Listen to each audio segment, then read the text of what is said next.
Okay, this is the fourth session of For Faith and Culture series. Today we're looking at why Christians disagree on culture and how we can disagree better.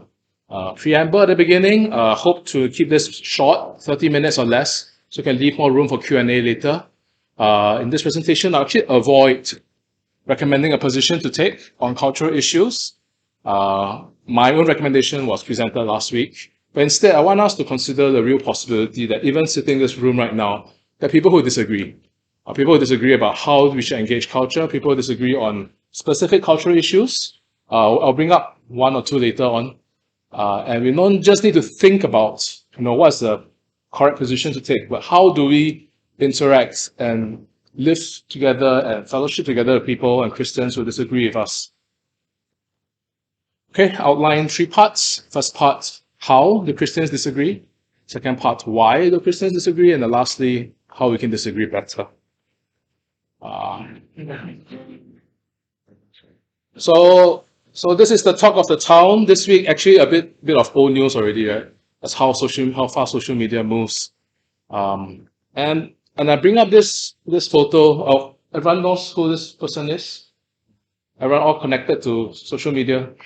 No, right? Okay, so this is I think his name is Jonathan, right? And he was a very young man, I think 25 years old. He just went to Ukraine.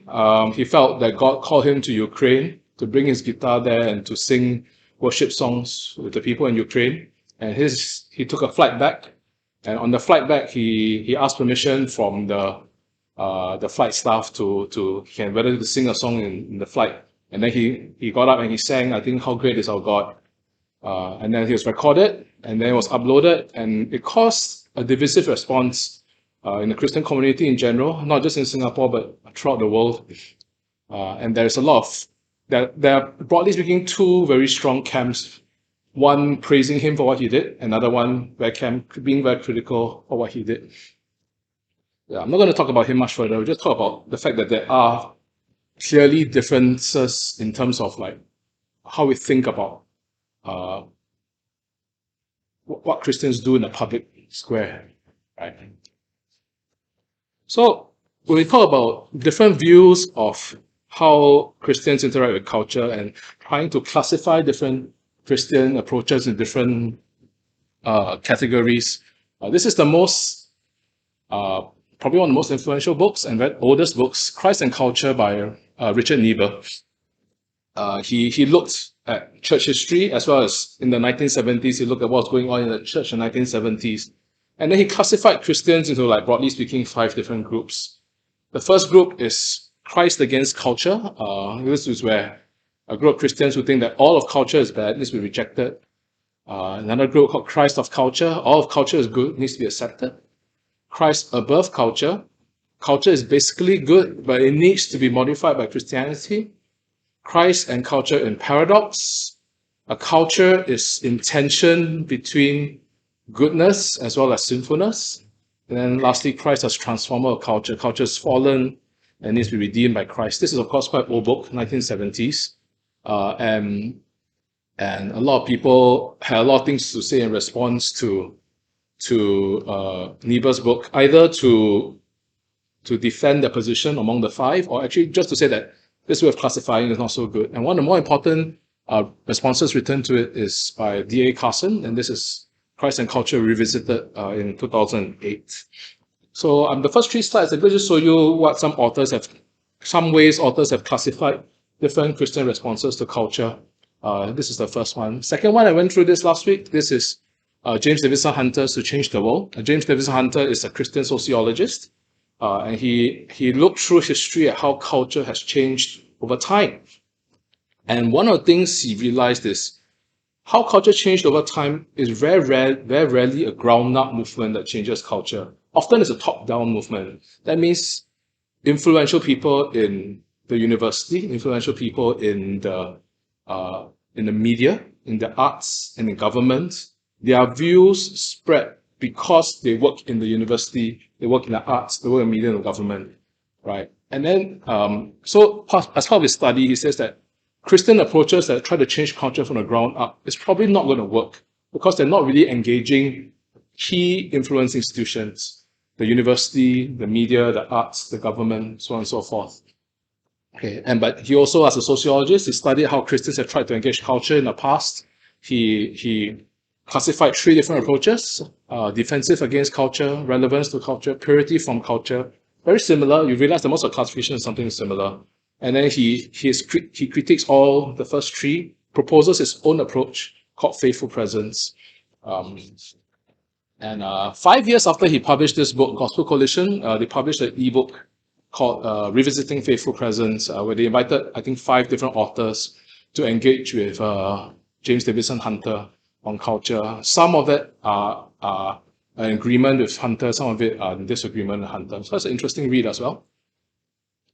Okay, lastly, and this is the book that I probably will use to refer to the most presentation, is Tim Keller Center Church.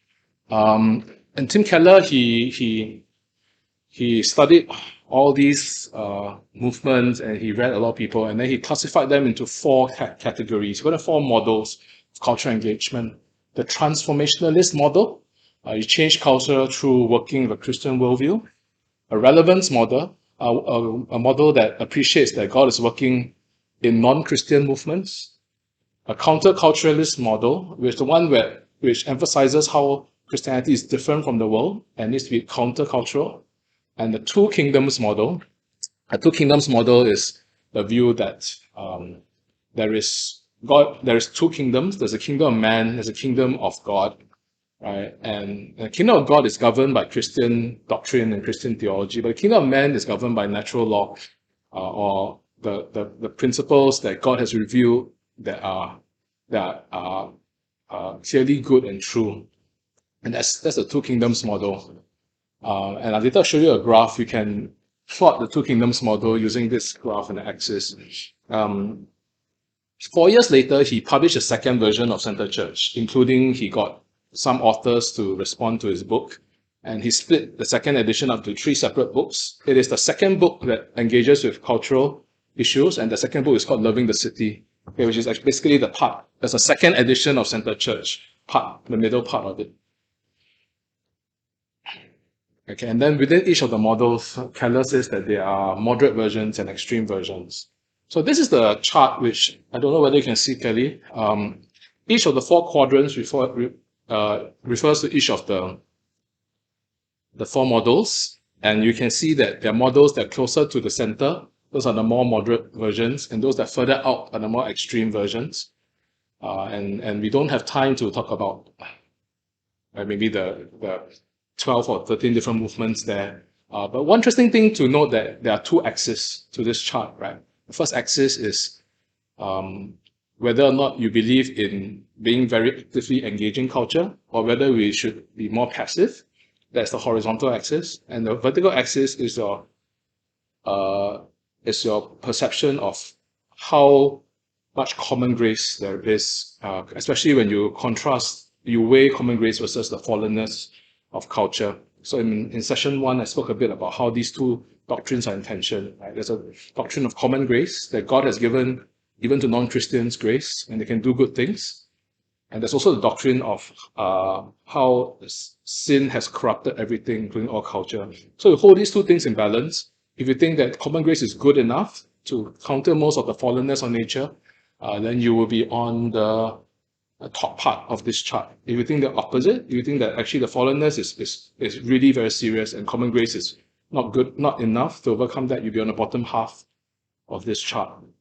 I'll talk more about that later.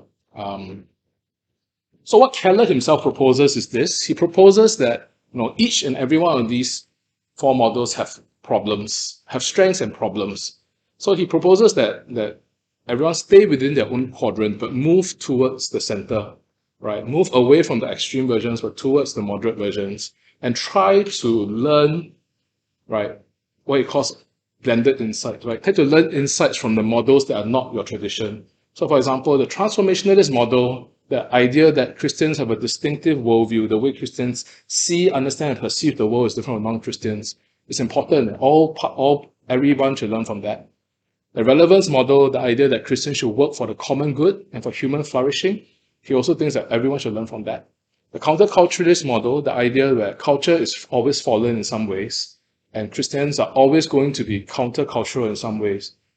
It's important to remember. And lastly, the two kingdoms model, where Christians should do their vocational work humbly and with excellence. It's one of the ways they engage culture. So I've tried to show like different camps of why and how different, especially different churches and different church traditions engage with culture.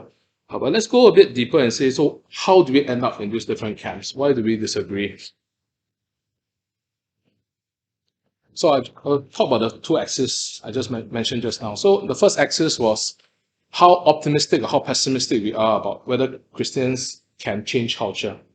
Right. So if you are optimistic, that when Christians have the potential to change culture a lot, you'll be more motivated to be more engaged in trying to change culture. So this is both the relevance model as well as the transformationalist model. But on the other hand, if you think that you're much more pessimistic, you think that culture doesn't change so easily, you will either keep a distance from culture, which is the counterculturalist model, or you participate in culture without trying to influence it in a Christian way. And that's the two kingdoms model. That's the first axis, and our intuitions about optimism and pessimism is one reason why Christians disagree. But the second disagreement is about our intuitions about common grace and fallenness. I mentioned this just now. Right. The relevance model, the two kingdoms model, both have a high view of common grace and the ability of common grace to overcome fallenness of culture. And both these views value cultural work of non-Christians. Both these views value cultural movements that aren't explicitly religious, explicitly Christian. Meanwhile, the counterculturalist model, the transformationalist model, they have a stronger view of fallenness of culture and the limits of common grace. So culture is so fallen and so corrupted that you either have to retreat from it, which is the counterculture, or you have to try actively to change it, but you should not coexist peacefully within it.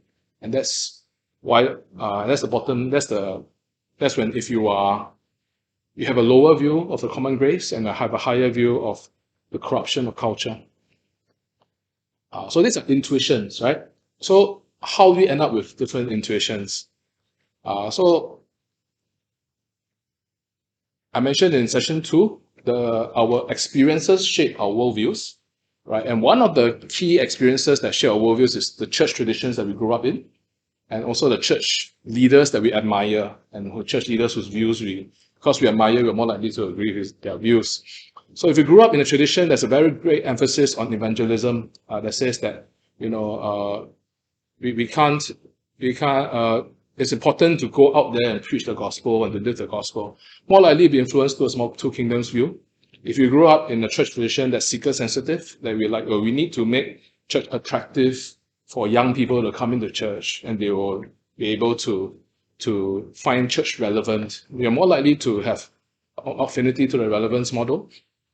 If you grew up in a church tradition where emphasizes, you must be holy, you must be different from the world, you must do things, Christianities are called to live differently, chances are you're more likely to be inclined to this countercultural model. You grew up in a church tradition, I don't think, Singapore does have such churches where it says that, churches need to actively try and change culture, need to actively try and do advocacy work to change the corruption that's going on in culture. I'm more likely to be inclined to this transformationalist model. But it's also the opposite. That means you grew up in these church traditions or familiar these traditions, but you have been hurt or disillusioned or be otherwise disgusted by people within such church traditions. You're more likely to swing to the opposite. And that also happens. So that's another way in which our experiences shape our worldview. Right? Not just those that we are familiar and comfortable with, but those that have hurt us and whom we have grown an aversion towards. I want to talk about two books now. The first book is Colin Hansens' Blind Spots. It's a very short book, 100 plus pages only. And what he did was he classified like how Christians in American context, right? How Christians respond to culture. He has like 3 broad categories. But the point he wants to make is that each of these categories have their own strengths and blind spots. And disagreements happen because one person's blind spots is another person's strength. Right. So if you are if you belong to the compassion camp, you have a very strong desire to do justice and very strong desire to stop injustice, right, and to serve the needy. If you're the part of the courageous camp, you're very willing to suffer rejection from society and protect important Christian doctrines, right? And if you're part of the commission camp, it's very important for you to preach the gospel and get saved and evangelize to the lost. And so each of these three camps have their own blind spots. So, for example, if you belong to the compassion camp, right, you may have a lot of compassion, but you may lack courage to protect doctrine. I may lack missionary zeal to preach, to evangelize to the lost. And then disagreement happens because you go on, you meet other Christians whose stronger point of emphasis happens to be your blind spot, and that's when a lot of disagreements happen. This is Matt Chandler's take half. I found this insight quite insightful. It says that Matt Chandler says that our disagreement with culture all stems from a particular fear we have. So, if there's a fear that if we do not try to change culture, the church cannot thrive. And I think a related kind of fear is if we don't change culture, the world that our children grow up in is a much more difficult world, and that's also a kind of fear, right? The second kind of fear of secular people, that they fear that if we engage too closely with culture, it will corrupt our doctrines. It will cause people to turn away from the real gospel and to start believing in doctrines that are not quite as biblical. It's a second kind of fear.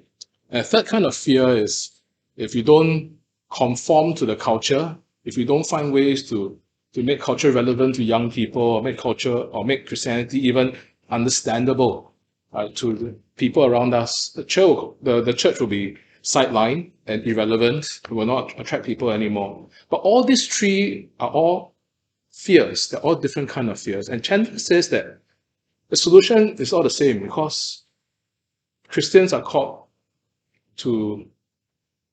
All Christians believe that perfect love drives out fear, right? So whatever your fear is, the solution is to find courage in the gospel. Find courage that Christ is victorious, Christ is sovereign, He one day will rule over everything. And we mustn't let our fears, we mustn't react in a very knee-jerk way to our fears that actually might cause more harm than good. All right? So I thought this was a very valuable insight from this book. It's also a very short book, only 100-something pages. Okay, so I'm going to give you a hypothetical situation. I imagine there are three Christians, Tom, Sam, and Jerry, and they lie on this spectrum, right? On the left spectrum, very high in compassion, but lower in courage. On the right spectrum, very high in courage, but lower in compassion. And you imagine all these three, they go on social media, they explain their views, right? Especially like, yes, the guitar singing guy is doing a good thing, this is why he's doing a good thing, or no, guitar singing guy is doing a bad thing, this is why he's doing a bad thing. And then they post on social media and people like, they retweet, and they forward, right? And respond. And then they find that actually they have some disagreements with the three. What could happen? So Tom may say to Sam and Jerry, you're not compassionate enough. You're unloving, right? Jesus is loving. How can you be so unloving? You're not being a good Christian. But on the opposite side, Jerry can look at Tom and Sam and says, no, you're not courageous enough. You're compromising your faith. Jesus was courageous. He stood up to the authorities. He stood up to the Pharisees to protect doctrines, right? By not protecting your doctrines, you're capitulating to culture. And you're not being good Christians. And what could Sam say? Sam can say that both of you are too extreme. You're not moderate enough. You lack nuance, right? And you're being too moved, too knee-jerk, and too moved by your emotions, and not thinking carefully. And also not being a good Christian. So what's the point I'm trying to make here? The point I'm trying to make is self-righteousness. It's all Christians, no matter which position can take, can and often will be prone to the sin of self-righteousness, which is judging themselves to be superior to people who disagree with them. And you can be even self-righteous towards another person's self-righteousness. In fact, I've been guilty of this before. Um, I've heard someone whose views I agree with, but I didn't like the way he responded to someone that we both disagree with. In fact, I didn't like his response so much. I actively said bad things about that person that I actually agree with, but I didn't like the way he responded to who disagree with him. So I end up being self-righteous about another person's self-righteousness, even though we share the same position. So I found that that happens to me as well. Self-righteousness is deeply insidious. We often happens and very quickly without us realizing it. And I think one thing that makes it worse is the nature of social media. Social media, firstly, it traps us in our echo chambers, our algorithms. We're not exposed to the depth of other people's viewpoints. Social media also conditions us to be very quick to react of outrage. Right? The nature of the retweet button, the forward button. In fact, just past weekend, there's a very, very interesting article on The Atlantic by Jonathan Haidt. I recommend you go read it. It's very long, but it's a very interesting article. He makes the argument that social media, actually not the first part, it's not the first phase of social media. The second phase of social media, when Twitter and Instagram introduced things like liking and disliking, that caused people to just become more stupid. Why? And the reason why is because you create a sense where if you say the wrong kind of views, you will get attacked. So people will be afraid to speak up. After a while, people just develop these are only one allowable kind of views, right? And as a result of that, when the only no view, the predominant views are never challenged, people just become more stupid. So that's the argument of the article. It's very interesting. It's worth a read, but very long. The Atlantic by Christopher Haidt. Christopher Haidt is not a Christian; he's a psychologist. But yeah, but social media really changes the way we think. It shapes our character much more than we realize. And last thing is we are quick to assume when people disagree with us, the reason they disagree with us must be a character flaw. If you disagree with me, it must be because you are too cowardly. If you disagree with me, it must be because you're not living enough. If you disagree with me, it must be because you are too quick to react and you're not slow thinking enough. We always assume the cause of disagreement is a character flaw. And that is often coupled together the fact that if it's a character flaw, it is justified for me to lash out at you, justified for me to shame you publicly. And just point to note that when we shame people publicly, actually, and we are not, if we say something that is not true or may not be true publicly, we're actually guilty of slander. This is another sin. Okay, last part of my slide, last section, how we can disagree better. So this picture I have here, this is taken from the Gospel Coalition website. They're launching a new series called the Good Faith Debates. I think they've recorded really, but they haven't published that. I'm quite interested to follow this series. And they got Christians who disagree on like 5 different issues, and they get them on stage to have debates, and they want to role model what good faith debates are like. How can 2 Christians who disagree on cultural issues debate and engage each other in a way which still affirms the biblical unity and unity in the gospel? So I'm quite interested to watch these debates and come out, but it's not been published yet. The quote on the right, very, very famous quote, it's good to know this quote: in essentials, unity; in non-essentials, liberty; and in all things, charity. There are some things that we should fight and disagree about, right? And there are some things that probably we shouldn't. And regardless of the issue, we should always treat people lovingly and charitably. We're going to talk about Romans chapter 14. Romans chapter 14 is a passage that's impacted my life quite a bit. Don't have time to go into a very deep exegesis of it, but Romans chapter 14 describes Paul's commands about a disagreement between Gentile Christians, right? And whether or not they can eat food offered to idols. So one group of Gentile Christians says, yes, we can eat food offered to idols because Christ has made everything clean. Another group of idols says that no, because this food are offered to idols, right? And because I worship Christ, I don't want to worship the idols. Right? So I'm going to keep a clean separation between me and anything related to the idols. Right? So it's a disagreement, right? It's a theological disagreement. So Paul says, is there an answer to this question? Yes. The answer is yes, you can eat. That's the officially correct answer. But what is Paul's response to the Roman church? He says that therefore those people who don't eat, can you educate them and tell them can eat? That's not his answer, right? His answer is this. The answer is, you honor and do not stumble the brother who abstains from the food. That means if he abstains from eating food from idols, you don't eat the food in his sight. Don't eat the food when he can see you eating the food, because doing so is stumbling him and unloving towards him. And the reason why is this, because those who eats in honor of the Lord. He gives thanks to God. But those who abstains in honor of God and gives thanks to God.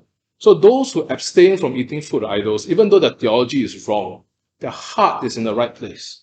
Their heart is honoring God. Right? Their heart, it desires to honor God by abstaining from idols and being separated from sinfulness. And Paul says that's a good thing. It's a good thing, and you should affirm that thing, and you should not stumble your brother who affirms God in that way, even though that's theologically wrong. So how do you apply Romans 14 to disagreements? So firstly, there is such a thing as theological truths, and there are appropriate platforms and avenues to debate them, discuss them, and to cordially disagree, right? But to Jesus and to Paul, right, it's more important to love and serve your fellow Christian instead of getting the correct answer, getting the answer correct. It is way more important to love and to serve him and to find the correct answer. And I think for Singaporeans, this is counterintuitive. Singaporeans, getting an answer correct is really so important to us. And one way that we can love and serve our fellow Christians is we try and recognize how they are honoring God. We try to recognize how what they're doing in their heart is something that Christ will affirm. And then we recognize that and affirm that in them, even though we disagree the position ourselves. Our disagreements must not be a hindrance to being united in the gospel. We are committed to love our fellow Christians despite our disagreements. And this must mean that we must seek to honor them instead of to discredit or to slander them. So practically, what does this look like? Just two things. First, always try to disagree in private instead of public. Always try to disagree face-to-face instead of over another medium. But if you can't disagree face-to-face, something like a Zoom call is better than an email. Email is better than a tweet, right? So there are practical things you can do.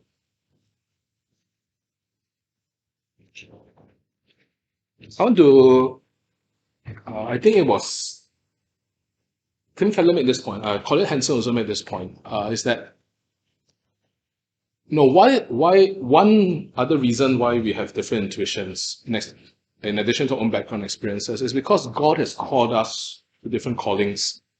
In fact, our own life journey, right, our own experiences is part of God's gift to us to send us through a certain journey, to grow us through a certain way, to serve God a certain way. And why I bring this up is because, for example, for those that God has got to do mercy ministry, right? God has created them, or God has sent them through a journey where their heart is more sensitive towards injustice, more sensitive towards the poor and the suffering. They'll be more concerned when these people are neglected by the church. Of course, they will have their own blind spots, right, which is what Colin Hansens' point is. But this is what God is calling them to do. Right? Conversely, for those that God has called to do evangelism, they have a more sensitive heart towards the lost. Be more concerned that opportunities and platforms in evangelism are being neglected and sidelined. So in the spirit of Romans 14, it's important to affirm that these are individual giftings that God has given Christians, and to encourage them to use those giftings to pursue their callings, and to praise God that God has raised people to be evangelists. God has raised people to do mercy. God raised people to protect doctrine, right, despite our disagreements.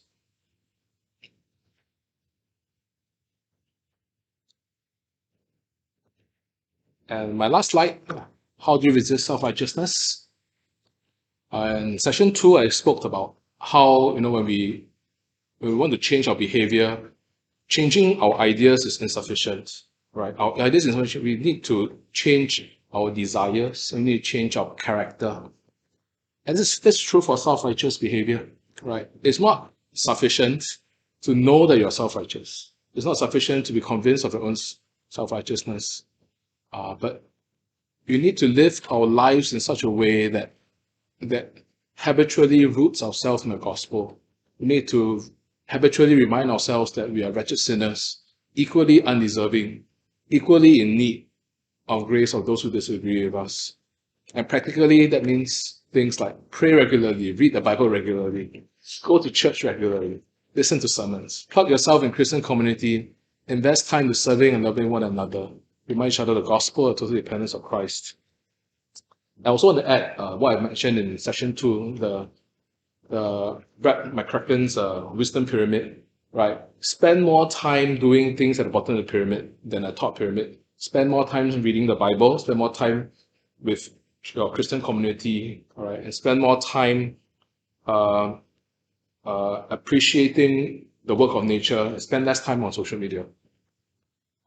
Because all those things, habits, shape your heart, shape your character. Okay, and that's it for my presentation today. These are recommended readings. I've spoken about the first 3 books already. The 4th book, Finding the Right Hills to Die On, Gavin Ortland, is remember just now I said in essentials unity, in non-essentials liberty. How do you know what's essential, what's non-essential? So this book talks about that, right? What are things that are worth fighting for? And what are some things that actually maybe not so worth fighting for? And so that's a good book to read if you're interested in that. And then Naselli talks something similar about how do you love your Christian brother that you disagree with. And lastly, if you think that you want to explore concepts of self-righteousness more and find out what resources do I have in the Bible, or how to become more humble, read this book, Rediscovering Humility by Christopher Hutchinson. Okay, and that's it for my presentation. Any questions?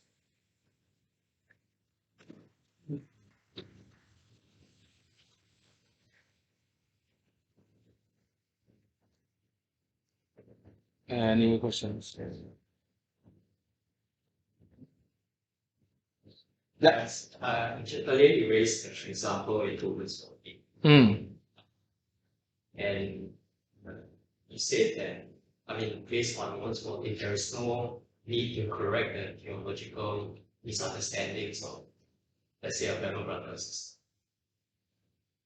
How do we then ensure unity in terms of the essentials? If, say, we do not, based on the example, we do not try to right the wrong theological understanding.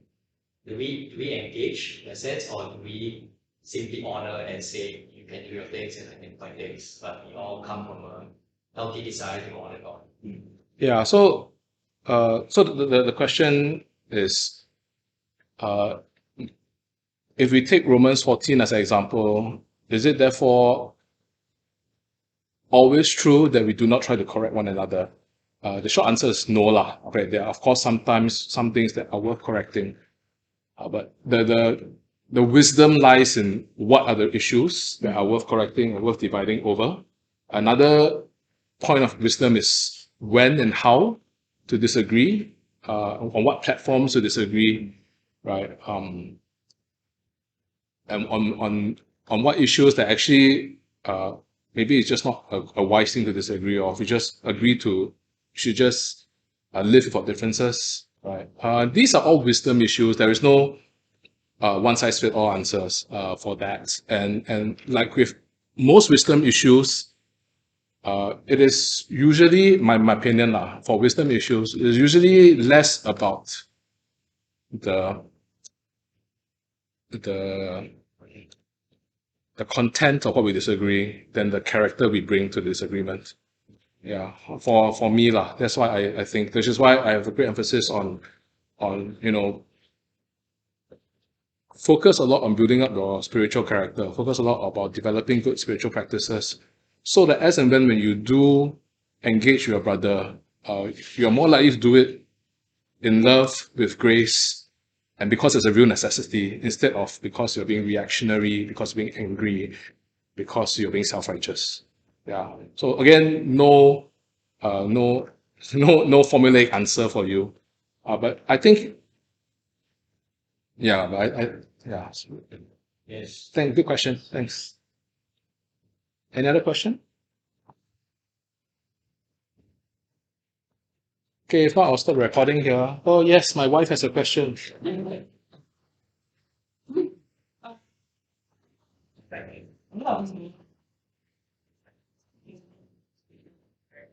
Yeah. I guess from your experience, are there any kind of dynamics in Singapore that add kind of another axis? Like how does Singapore culture fit into some of these models? What do you think? Okay. Uh, the question asked was all the frameworks I've explored are all based in American context. What is the Singapore context like, and how relevant are these frameworks? The thing about the Singapore context is, okay, maybe because I'm older lah. And those of you who are like university, right? University, you go university fellowship, you interact with a lot of Christians from different church traditions. But usually after you graduate from university, you stop interacting with Christians from different church traditions. So I have a sense that I don't know what other churches are like in Singapore, right? And only the past 3 weeks, I've worked more closely with people from different sectors in Singapore, and I didn't realize, oh, actually things are not the same as they were 20 years ago. So one answer to that question is in Singapore, churches are quite silo. Church traditions are quite silo. It's a bit difficult to come up with a framework and say, okay, I'm going to look at all the traditions in Singapore and say this is how we classify and organize them. I feel that we don't really know enough about what other churches are doing, and I don't want to be quick to judge them or quick to describe them in a way where I don't know them that well. That's one. Second one is there just really isn't a lot of studies on churches in Singapore, like proper studies. Even like church history of Singapore is only one book in the church history of Singapore. So we are operating a lot of, I don't know what other churches are thinking. I don't know what churches are doing. I don't know what other churches are teaching the people.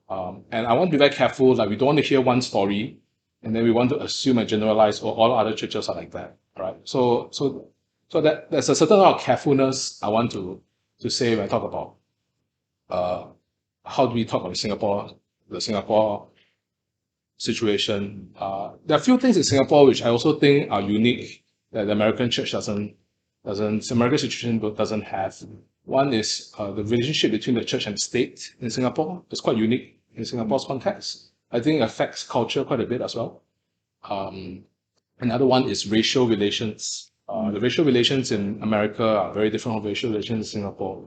But racial relations also play a certain role, I think, in shaping culture in Singapore. So there are certain factors that make the Singapore situation quite different from American situation. But I don't think there's enough information to, okay, let's come and draw a framework for Singapore Christianity. I don't think there's enough information to do that. Thank you. Any more questions?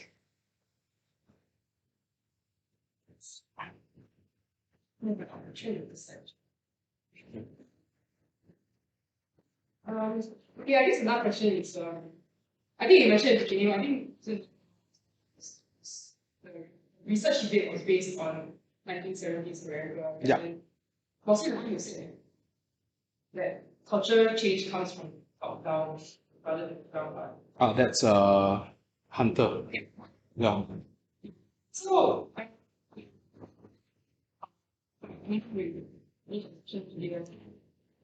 memes and going viral and stuff. Do you think this has changed? Like culture change expected from a ground up kind of movement, like real side guys being supposed to top-down kind of changes, and how does that influence the way that thinking and also how it interacts with such things? Yeah. Okay. So the question is definitely Hunter's model emphasizes key influencing institutions, right? How they change culture, and internet and social media is a potentially disruptive technology that could that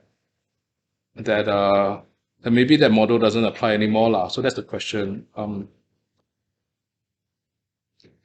Short answer, I don't know. I do think that we are starting to get a sense of some trends of how social media affects not just culture but also like discourse and disagreements.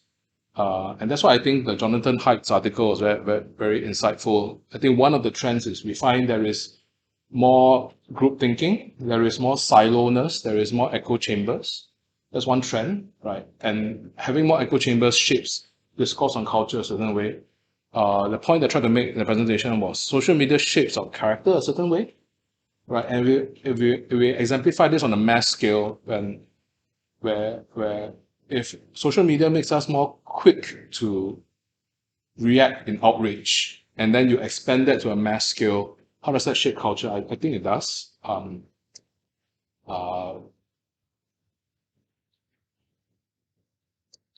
But at this point in time, my understanding and is not not everyone goes viral, right? Not everyone goes viral. Things go viral for a reason. And people have written about this. Like why did some of the BLM videos go viral, right? And some people say, oh, it's the nature of the videos itself. But other people say that actually it is the context which people have already, the worldview that people already have on how to interpret these videos that cause it to go viral. So there is already a sense where before these things go viral, there already is a kind of worldview education that's already top down. So to answer that question is, I think Hunter is still relevant. I think the role in media institutions, for example, what key journalistic websites say and their focuses do shape people's views. And it's definitely in a country like Singapore, what the government says does shape people's views, right? What the academics say do shape people's views. So I think there's still a strong sense where there is still cultural elites that have a lot of influence and the influence trickle downwards. Is that mitigated by social media grown-upness? I think that's open to debate. Yeah, at this point in time, I think there's maybe some such effects. A good question, very technical question. Any more questions? All right. Yeah, let me try to make a question. How would you describe someone who is able to use social media as an effective way to live out his or her understanding of possible conflict or say order? And I think the reason for my question is I'm thinking about people who have been quite active on social media, for example, Keller. So how would you describe his method of engaging people on social media? And I think the reason why I'm asking this is because I think there are many unhealthy habits that different people have, which have made it very difficult for people to even have a positive view on share, simply because of the things that we share on social media. So I think therefore my question is more about what your view is in terms of the positive traits that one could pick up if one so chooses to be on social media and engage culture in a way that hopefully builds positive influence. Yeah. Yeah. I mean, personally, I think the more extreme view are just you're just disengaged, which is all safer and for confidence. The second, the other question.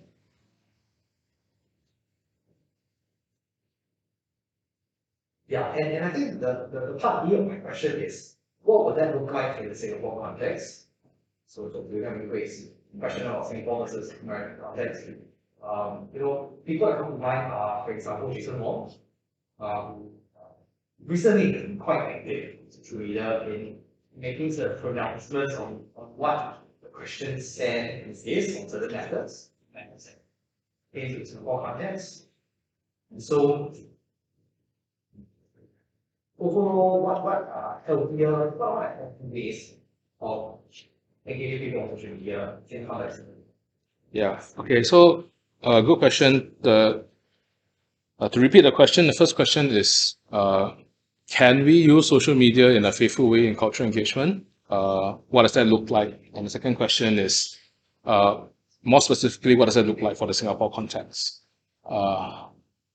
My quick answer is I'm still figuring that out. But for you bring up Keller, right? There are times when I see Keller on Twitter, and my thing that comes to my mind is, if Keller isn't critically ill and he's dying soon, he probably wouldn't be saying some of these things. That's the sense I get. Yeah, like I'm going to leave you my final wisdom on earth before I leave. That's the sense I get when I read Keller's tweets. But back to the original question, right? I like what Keller says about stay within your own quadrants, but move towards the center.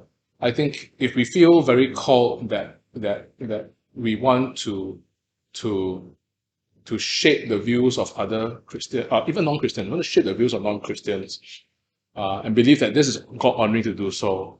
I think we can add all that conviction, but be balanced by other things that are wise, like how is it really wiser to be offensive than to be winsome, right? How do you choose your platform? Are you quick to listen to people who will give you feedback, or are you just very insistent on doing your own way? So there's a lot of that to consider when I talk about individuals.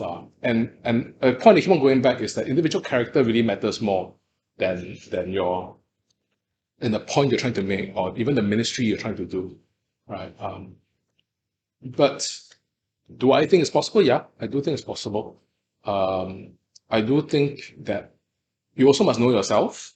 Some people, if you're very quick to be upset when people criticize you, probably you should want to do things that are less public, right? That kind of thing. Or if you're quick if you notice that you have a certain pattern of being defensive when you're criticized, that probably is a sign that you shouldn't go in social media and defend Christianity, things like that. So knowing yourself, knowing what potential pitfalls you have individually, that's going to be different for different individuals, right?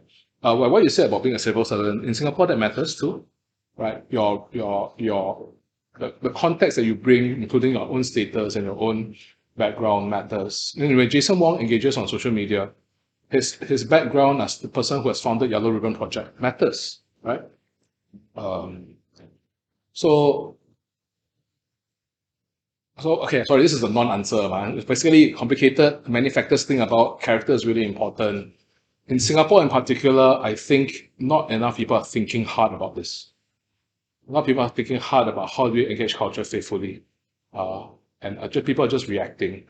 That's my sense in the Singapore context. And kind of why I'm also doing this series.